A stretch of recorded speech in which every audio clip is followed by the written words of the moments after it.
It's no secret that Windows 10 is ending its support for security updates.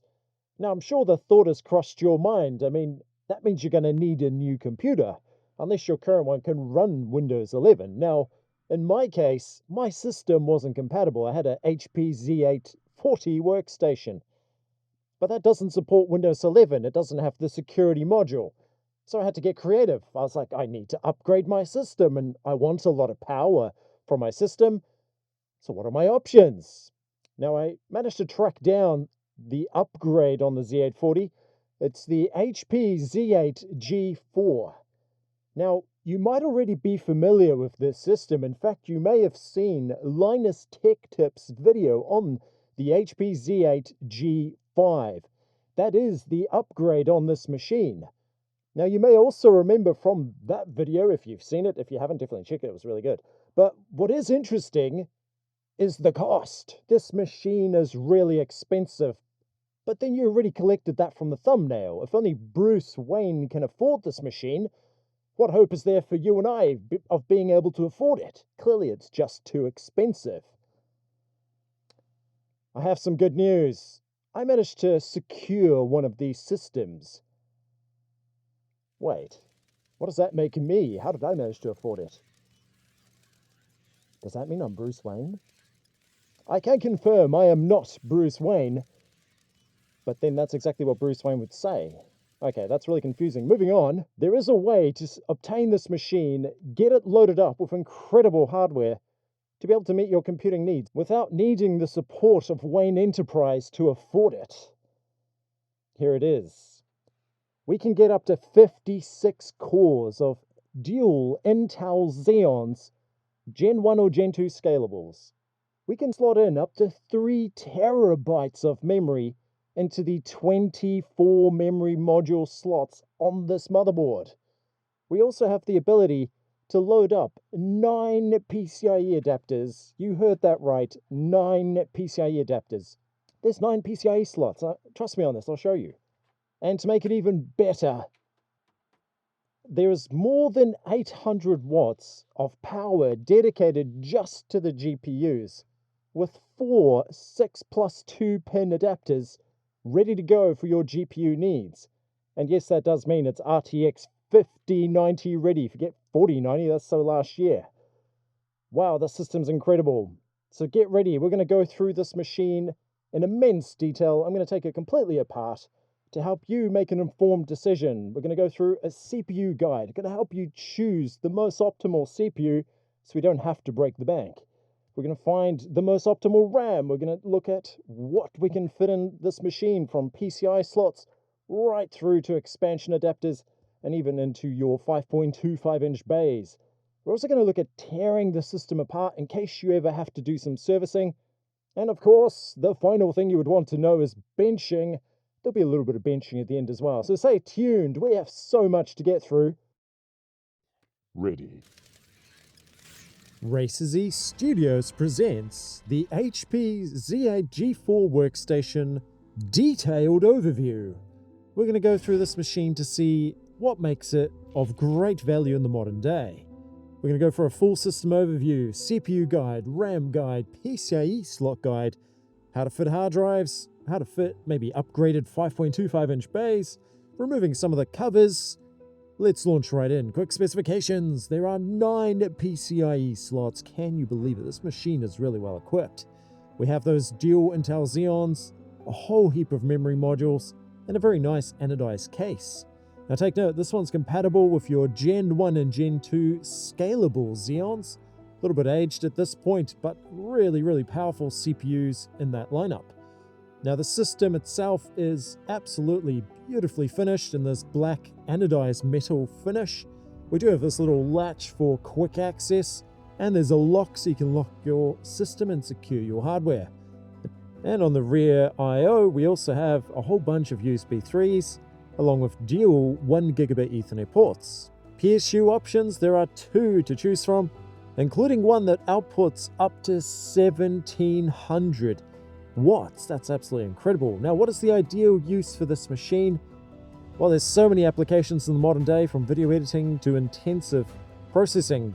Now we have the Intel Scalable Xeons. This particular machine is a marginal amount wider, or shall we say has more depth than the HP Z840 if you're familiar. The latch gives us quick access, fairly heavy machines these as well, tri-chamber design with optimized acoustics. Now right down here we have the PCIe chamber. One little snag, or maybe a few snags. The first one is that of this particular panel. The PCIe slot mount is integrated into this panel. Now this does create a problem if you're going to fit GPUs other than the Quadro GPUs these were designed for, so keep that in mind. The CPU chamber is, in some ways, an upgrade over the HP Z840, mostly because there's no fans, so that really simplifies this panel. It is purely ducting, and that does make for a very nice aesthetic piece, much easier to maintain. But check out the HP Z840's related video if you're interested. We have the LGA 3647 socket and an absolute massive number of CPUs to choose from. Now, very important detail, you can only install up to 205 watt. I've seen related YouTubers get that one wrong. So really, really important, stick to 205 watts, absolute peak maximum. Now, to break down all of these CPUs, there are 4 that you need to know of. There's the bronze, silver, gold, and platinum. Bronze is more or less typewriter, so we'll ignore it, but aim for either gold or platinum as the best value. Silver's pretty decent as well. You'll notice the number designations. The 100th digit generally indicates generation 1 or generation 2. So 3.1, 3.2, 8.1, 8.2, and so forth. In terms of cores, most of these come out with 4 right up to 28 cores. So that's a really impressive lineup. Now definitely check out my CPU mega list where I've actually taken all of the CPUs that I think are great value. I've put them into a very nice table, posted that onto YouTube, and you're able to follow those links. They are affiliate links, so if you do want to support the channel, that's a very easy way to do so.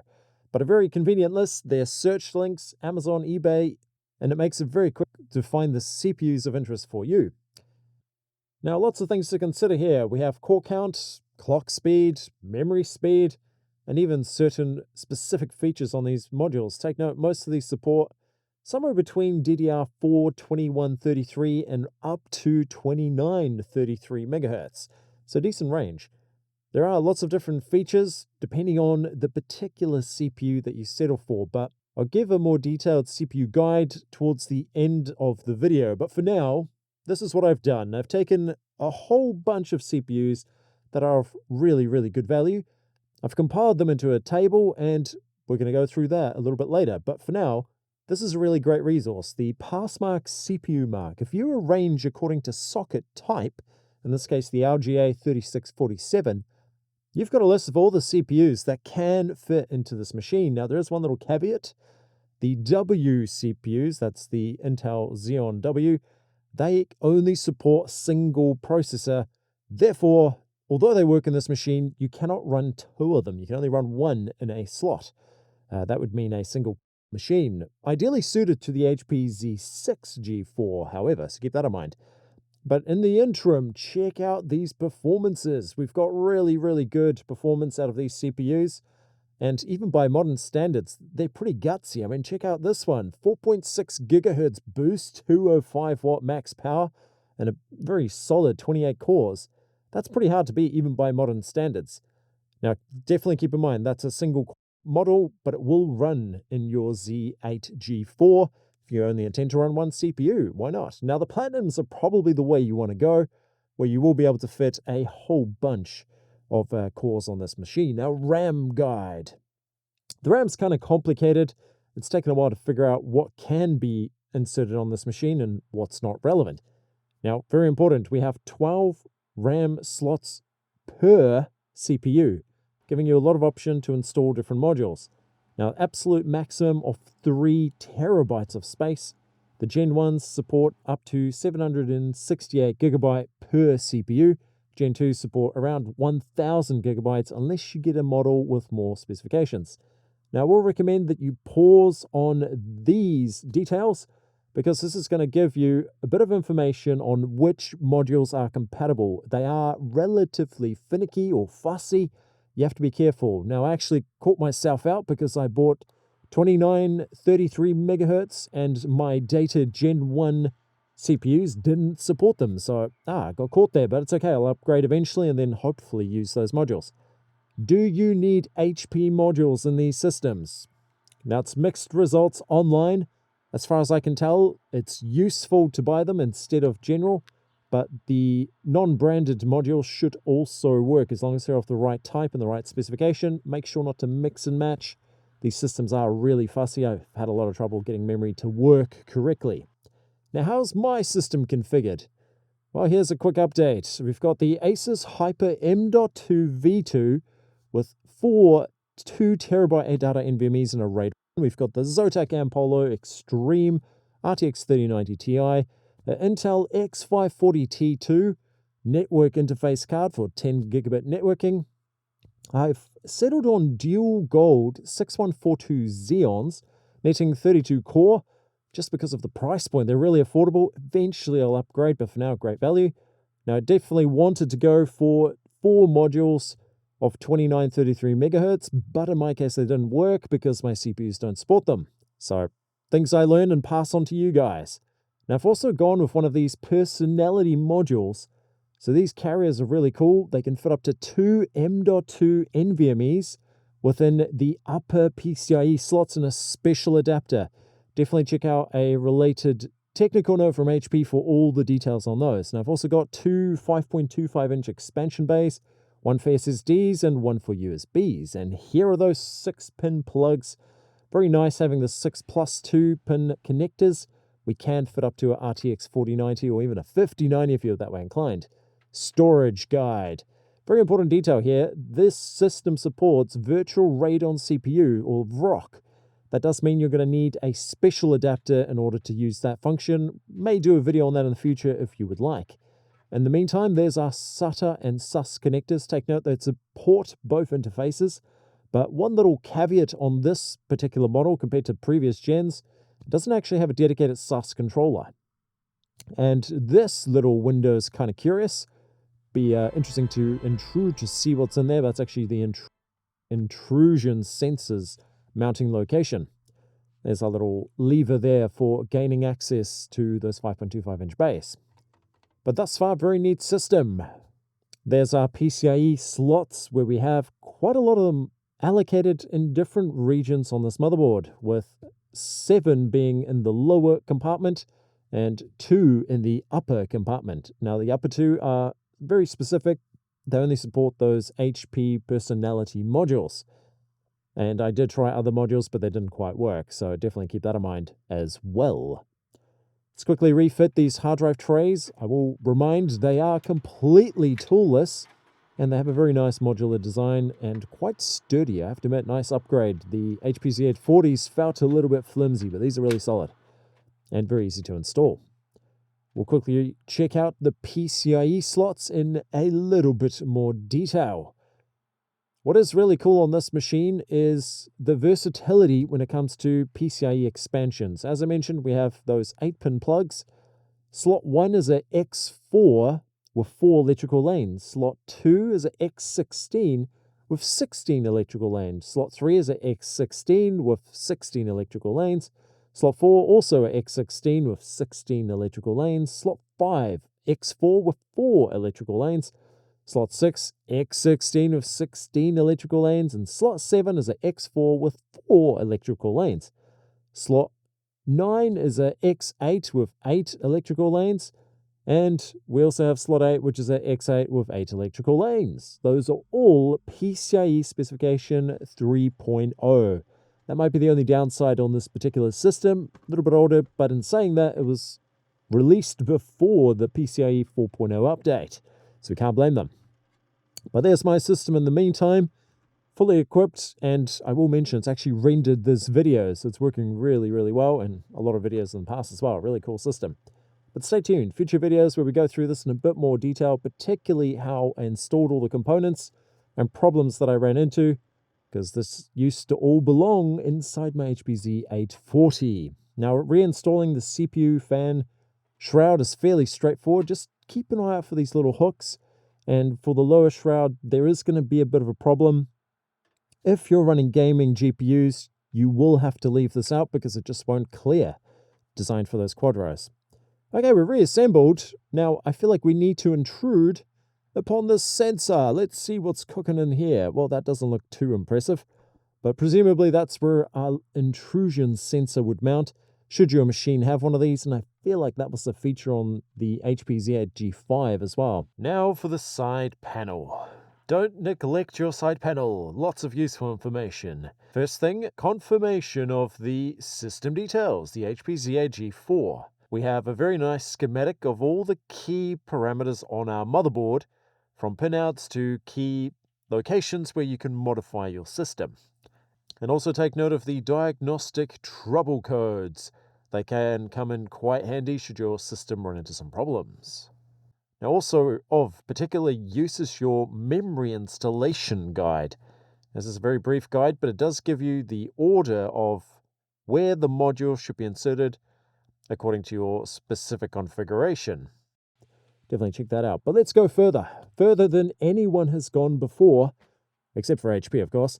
Let's dig in and see what makes this thing tick. So really nice on the rear I/O as well. Lots of flexibility, but let's see how difficult it is to remove this rear panel. 2 screws securing it, and oh, does that need push, pull? Okay, a little bit of a tug, easy. Much easier than the HP Z840 thus far. There's our rear panel. And there it is. We have full access to our hard drive connectors.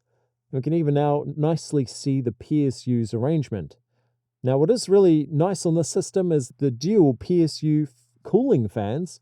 There's our SATA Cables, which is a full modular unit.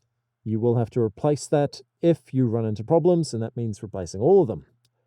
Now, this is quite a new feature. We have this dedicated little PCB that actually manages all the allocation of power throughout the system.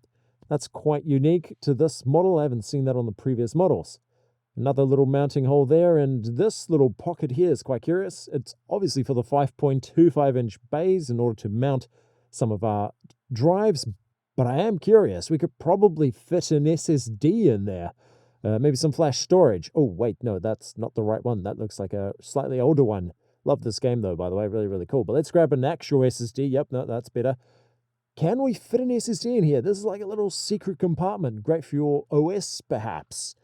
It saves space, and I guess if you put some double-sided tape on there, no one's even going to notice. And talking about SSD and flash storage, you're more likely to find cheap storage on the moon, or maybe you're more likely to find water on the moon. This feels like an optical illusion. Hard drive prices have gone up. Is there a way out? Yes, I've got you covered. Future videos, stay tuned for that one. Now, CPU fitment guide. This is going to be the brief version. Stay tuned for a full guide later. But I will say I found the most optimal thermal paste application method. I guess it's my initials. Didn't see that coming. I bet you didn't. But nonetheless, I will take you through how to install your CPUs. It is a little bit more involved on this system. I definitely still go for the spreader method and even trialed some thermal grizzly. I can confirm it's better than the stock paste by at least 5 degrees Celsius. Now, very peculiar to these CPUs, you do need a special carrier. And if you buy a single CPU model or even a bare bones, you will have to try and source these. They were really difficult for me to find, but I managed to track one down. There's our LGA socket. Now, very nice feature on these. Once we've installed our CPU onto our carrier, we mount our cooler and then we're able to install that into the slot without risk of damaging or dropping. Now, one problem on these is torque. You can't just throw them in any way you want. I guess we're really spoiled on our old systems. On these, you got to watch out for the mounting tabs. Secure the cooler onto those little pins protruding out of the socket, making sure you got your thermal paste on there before you fit your CPU, really important. Now, take note, I've tested Thermal Grizzly, and for the other CPUs, so CPU 0, Thermal Grizzly, CPU 1, I've actually left with the stock cooler thermal paste just to see if it's any good. Now, we do need a torque wrench. Check out specifications there. 11 inch-pounds, or 11 INLB, in order to achieve the optimal pressure for this particular CPU. So very important, you will need a dedicated torque wrench, but all of this will be covered in a future video. Stay tuned for that. Top and front panel removal guide. Now, it's unlikely that you would ever need to do this, but on the off chance that you do, I've got you covered. This is a fairly delicate process. It's overall very well designed. I have to admit, HP did a great job on securing these. It's really, really well situated. You can see our mounting screws there, and there's the lower end of the case as well. Very sleek design on this one. Absolutely impressed. A little bit cleaner than the HP Z840 by comparison. Now, the front panel is also secured in a similar manner with these little hooks. We do have to gently pry those apart. Now, I'm going to use a screwdriver for this. I'm sure there are better tools. I'd recommend plastic tools, particularly those used maybe on the automotive industry or even on cell phones.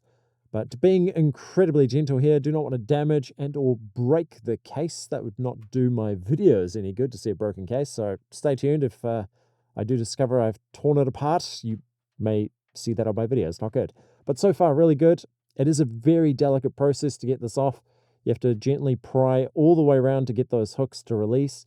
It is a little bit of a touch and go situation, and there it pops off. We're in the clear. We can now have a look at what makes this cover tick.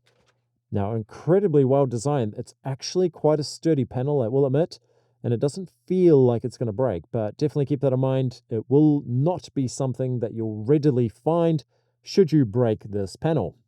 You can clearly see those hooks, and we can see lots of perforations. This actually contributes to the air inlet system. Very uniquely designed on this.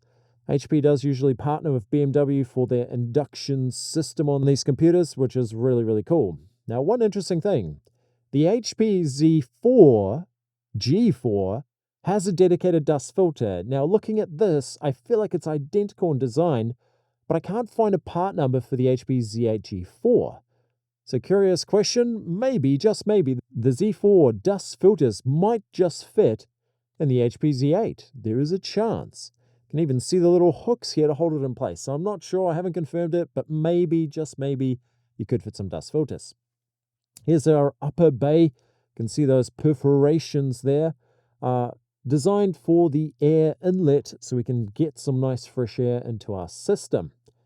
Very sleek design, very nice aesthetics, and overall no sharp metal edges, which is always a bonus. Good to see the paint extruding into those hard-to-reach spots as well. Very well designed. Now, you'll actually notice another cool feature up top, which is going to be the sled that holds the personality modules. More on that a little bit later. And there's that front panel one last time. Very, very nicely designed. Front I/O, incredibly well set up. I do like the fact that it's integrated into a removable module compared to previous generations where it's a bit more awkward to use. So occupies a portion of a 5.25-inch bay, but still a pretty good design. And there it is, the HP Z8 G4 broken down to its bare bones. It is a very good looking system, very well engineered, and a massive improvement, I would say, over the HP Z840's rather aesthetic design already. But now we've come to a very good point. We can now go even further. Not much further, we've got most of the stuff out. But the next one's that power supply. The power supply itself is quite a modular unit. You're going to have some potential problems on that system. And also take note, if you do buy a bare bones system, you've got to be ready to upgrade the system. But there it is, absolute beaut of a machine. We have one other little consideration here, dust removal. You'll see all the dust lying on the ground. That is actually the result of years of build-up, and obviously removing this panel is technically quite challenging. So it could be worth making sure you de-dust your system. And I will stress, while we're here, these handles are really well secured. Not going to remove them in this instance, but there's a couple of screws on each side, presumably bolts that secure that handle to give us a nice sturdy latch, which is really cool. And there's that front I/O again, very, very nice seeing that integrated into a panel that can be removed. So very easy to fix or replace. And we have our two 5.25-inch bays in a very nice matte black finish all the way around, improving the aesthetics of our machine. So no silver bits sticking through our front covers. Okay, now for quick removal and fitment guide. All the little technical miscellaneous jobs that you may run into. First one, SATA connections. This one's relatively straightforward. We'll get these 6 pins out of the way. We have a Intel C622 chipset. There are only 8 6 gigabit per second ports. It can handle RAID 0, 1, 5, and 10, but a definite important notice, we don't have a SAS controller on the motherboard. In terms of these hard drive fans, they're relatively simple to remove. There are 2 locking tabs, requires quite a bit of force, and then there are 4 hooks that secure the fan module into the base of the machine. Now for personality modules. It's unlikely that you'll have to remove this particular shroud, but if you ever found the need, it's relatively straightforward. There's a little hook tab that secures the module and a whole bunch of extra hooks that latch into the upper panel. Once that's out, you've got the ability to replace, or maybe if yours breaks, you need to buy a new one, that would be the way to repair. Now, I was curious if I could fit a different PCIe adapter into those slots, but that didn't work. So take note, only those HP personality modules work. Now, the upper fan is relatively straightforward as well. Similar method of mounting with 2 tabs. The 5.25-inch bays. It's likely you will need to remove the front panel for certain adapters, so be mindful of that. It's not an easy job if you have to. PSU Removal, really simple, 1 tab to get that one off. Depress, takes a fair bit of force. It is quite well secured, and there are some nice pads to really lock that into place. Very nice unit. I imagine they'll be quite expensive though, keep that in mind.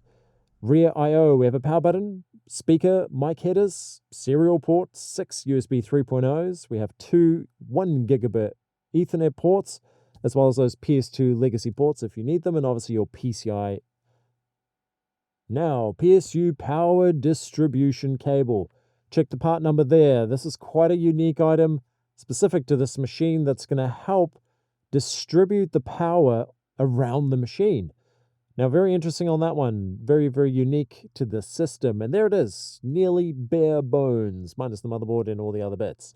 But you've got a full overview of this particular system and more or less everything that you could possibly ever want to do. The only thing you still add on to this is removal of the motherboard, but I didn't go that far on this round. But now you're well equipped. You have everything you need to know about how to strip down the system, maintain it, and maybe even upgrade it. Couple of last technical details. 5.25-inch bays. Most single slot adapters will fit in here without any problems. Very important on these hard drive fan modules. One little consideration, if you are installing a really large GPU like I did, you will have to consider forfeiting this particular fan module, which in my case I had to do. I replaced it with Noctua fans. That's not too big a deal. And one other detail, when this particular fan is mounted, you can't remove or reinstall the personality module bracket. So got to do the personality module first, then go for the other bracket. And interesting to see the mounting tabs there for the personality modules. It's a little tricky to slot those in, but overall very, very intuitive. And there it is, personality modules ready. Definitely check out the technical white note if you're interested. For more information on how to install those M.2 personality modules, or even how to install the HP Z Turbo Drive Quad Pro, which also works on these systems. GPUs. Most likely your system will arrive with one of these Quadro GPUs. Now they're not terrible because they come with ECC memory, which is quite handy, but you may want to sell those on if you're not going to use them. These particular cables are labeled for your GPU power. We've got G0 all the way through to G3, and they do secure here in the fan bracket near the blue tabs. Now each cable is capable of supplying 12.2 volts at 18 amps, netting a phenomenal amount of power, around 878 watts, that you can use for your PCIe expansion. Now lots of options on these GPUs. I mean, you could run the Quadros. They are low power drawing. You do have ECC memory, so they will work really well for critical tasks. Gaming GPUs have a bit more grunt, but one problem with gaming GPUs will be the inability to actually secure that particular card to this case. So that could be a definite problem. I haven't found a solution apart from running anti-sag devices. That could be the way to go to make sure your GPU doesn't slip out of its socket, which would be quite a problem. Not to mention damaging your PCIe slots. That would be a disaster. Stay tuned for a future video where we take all of the components that I used to house in my HP Z840, transfer them across. I'll take you through the process, all the problems that I ran into, and how we solve those problems to get this machine running the way it is today. And I will stress again, it is my editing machine. It has produced this very video, which is kind of cool. Now, the next most logical thing that you will want is going to be performance benching. How does this machine compare to maybe your current machine?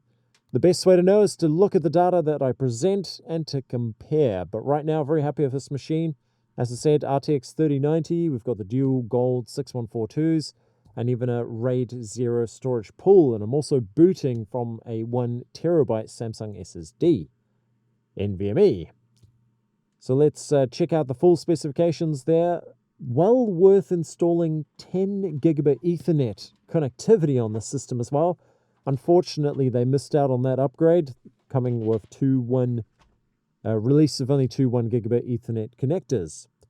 But I think once you've installed that and you've got yourself a decent amount of memory, you've got a very powerful system by modern standards. How much would the system cost?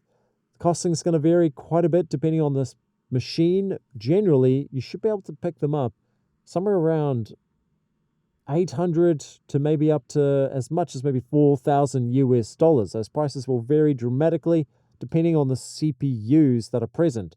With some of the CPUs obviously bumping the price up to 40,000, it gets pretty crazy pretty quickly. But that's just because of how exclusive some of the CPUs are. CPU guide. Which CPU do you need? Which ones are the best value? Which ones are the cheapest for the best performance? Don't worry, I've got you covered. So going through very quick, the gold 6238Rs are really good performers. 28 cores, very decent CPU pass mark ranking there as well. There is only one catch on these CPUs, which is really just the price. You have to fish through a large volume of options to find the most optimal CPU, and I've done the hard work for you in my own purchasing decisions. I've had to break down all of these to find what I believe are the best CPUs for the system, at least from the perspective of high-performance computing, or even from the perspective of gaming. It'll do both of those quite nicely. So, nice selection. The Poshmark benchmarks. You'll be able to compare all the different CPU options that are available. All you have to decide is how many cores do you need, which particular CPU is going to be best suited to your application, particularly in terms of performance. Now, I've taken all of these CPUs, compiled them into a little data table, and more or less concluded that the gold 6142 is the best price point. Check it out there, $200-ish on the Passmark ranking. They are actually selling for even less right now on eBay, so check that out as well. But some of these other CPUs, due to their, should we say, immense performance, can come with a very steep price tag. These aren't too bad. 2.6 base clock speed, 3.7 gigahertz turbo, and only a 150 watt power draw, which isn't too bad. Now, this is the data table. I have published this in several places, so you'll be able to get access to it quite easily with a list, according to Passmark ranking, of all of the CPUs that I believe are the best value for the system. There are likely hundreds of other CPUs you could fit, give or take, given the number of generations, the number of different systems, the 4 different versions of CPUs. It gets complicated really quickly, but this is a simple table, all the CPUs that I think are great value. Now, see down the bottom, we have one bronze CPU, not the best performer, as I said, typewriter. Doesn't really do a lot for us in the modern day, but if you want to get a system running, that's a good one. We have a whole bunch of silver CPUs, a whole bunch of golds, and quite a few platinums as well. Now, the real tough decision here is whether you go for Gen 1 or Gen 2. So when it comes to the Skylake CPUs, they are generally more affordable than the Cascade Lake. So you're going to have to find that middle ground between your budget and the best performance for the dollar. In the meantime, going for the Gen 1 CPUs is far cheaper. The Gen 2 CPUs are all still really expensive, but I am keeping my eyes open to upgrade my own system. So if I do see an affordable set, you'll hear about it on the YouTube posts. So stay tuned on those and definitely subscribe if you want to keep up to date on that information. Now, one final stress point that I must reiterate: these systems can only support up to 205 watts of power draw per CPU. If you go beyond, and yes, there are certain CPUs that actually support higher power draw, you will absolutely run into problems. Now, one other very important consideration is memory specification.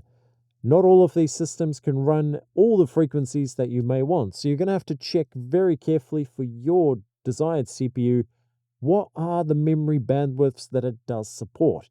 Now, in my case, I got caught out. I had the 6142 Gold Xeons, and I opted for the 2933 megahertz ECC memory with the hope that they would be supported and that just down clock. But much to my surprise, they were not detected. The machine refused to boot, thus meaning I have to upgrade to the Gen 2, the Cascade Lake CPUs, in order to run the faster memory modules. So there it is, you learn from my mistakes.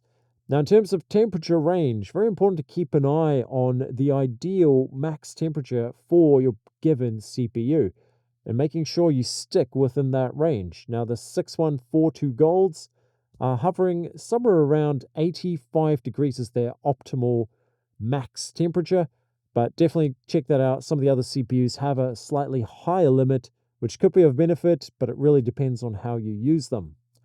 Now, a couple of standout features, and probably the most powerful CPUs in the list, might be the Gold 6256 or even the 6258R, with massive 4.5 gigahertz boost clock speeds, ideal probably for gaming. So it really depends on your end application, but I'd say Gaming King and maybe even the Core Dominator, that 6258R, really solid performer.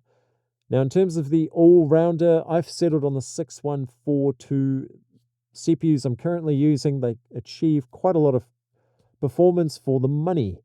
And the lucky last there, the super heavy, quite heavy power draw and overall very solid performer. We got the Gold 6242R.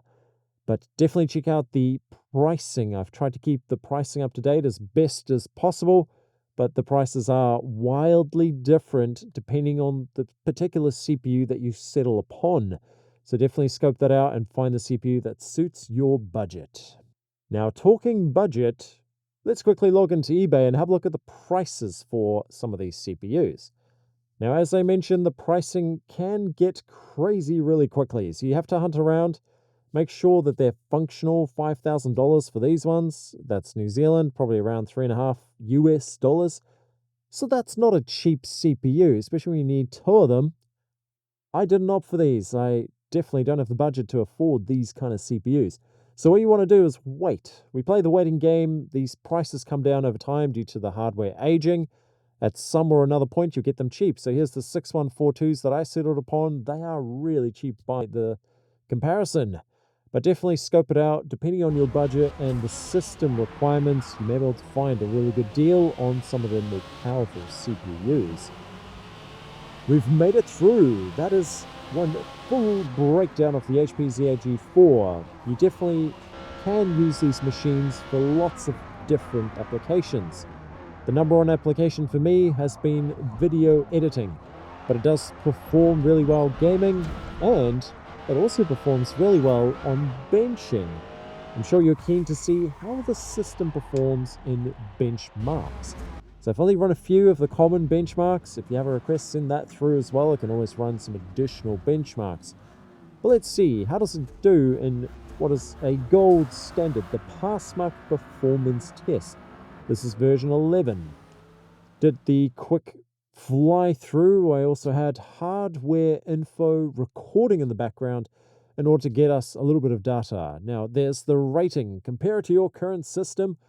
This rating will vary wildly. I will stress I was recording this particular run through with 4K video in the background, so performance values will be down over what they could be. But that's still a pretty good indicator of where the system can be. Naturally, that will vary depending on your setup. Now, next one, Signbench, another gold standard. This is the 2024 edition. Quite a taxing test, but really useful and easily comparable. Now, I did a test for the GPU itself, again, with recording in the background, got a score of 5,706.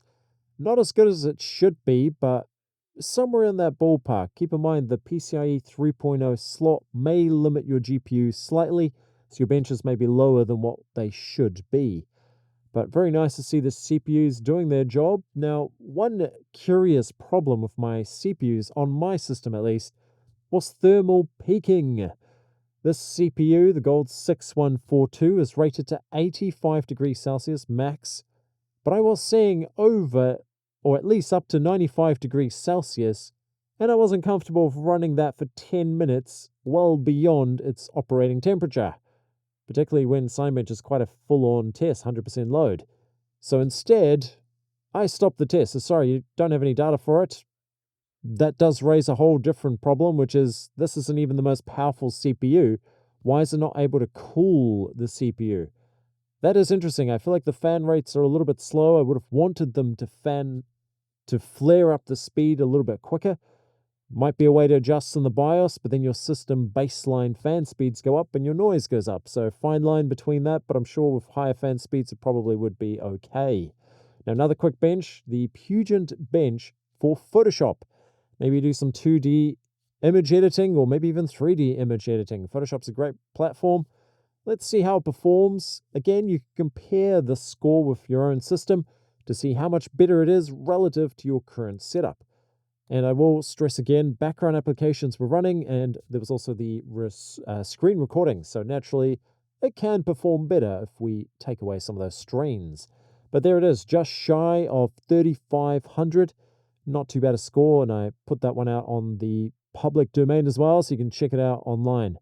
But pretty cool result. Very nice to see the system beginning to come together, giving us some pretty solid performance. And definitely check that out for the final specification. I will eventually upgrade the memory further as well. But interesting to see that setup as well.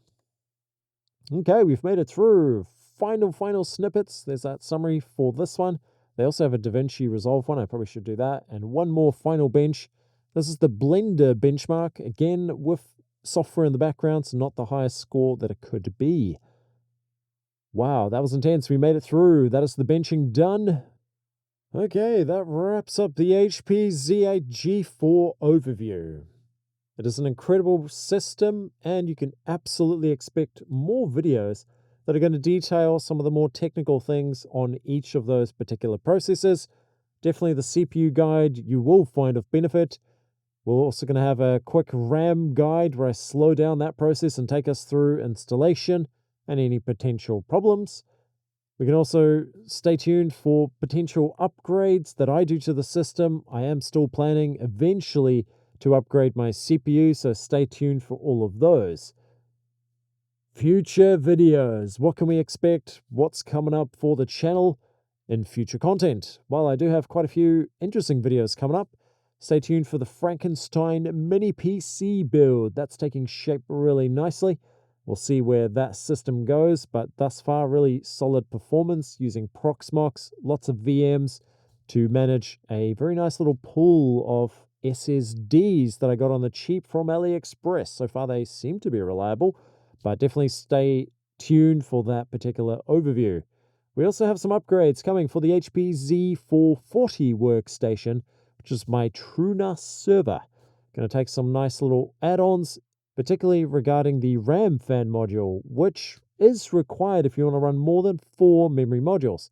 So I'm hopeful to make a fix. I've got at least 2 solutions for it, and we'll do some pinout solving for that as well to try and figure out what exactly can we do with those particular connections, and is there a bit of a solution there? The joys of technology. Now, well done there. I'm going to wrap it up there. I'll see you on the next video.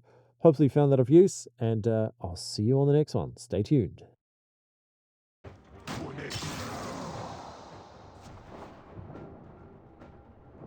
Tenno, be on the lookout for increased security measures. The enemy would rather destroy their data than let it get into our hands. Let's go.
Because they are located in international waters, island owners fall under no nation's jurisdiction and are free to establish and enforce local law and custom. For more information on your future slice of paradise, visit the address below. In the meantime, this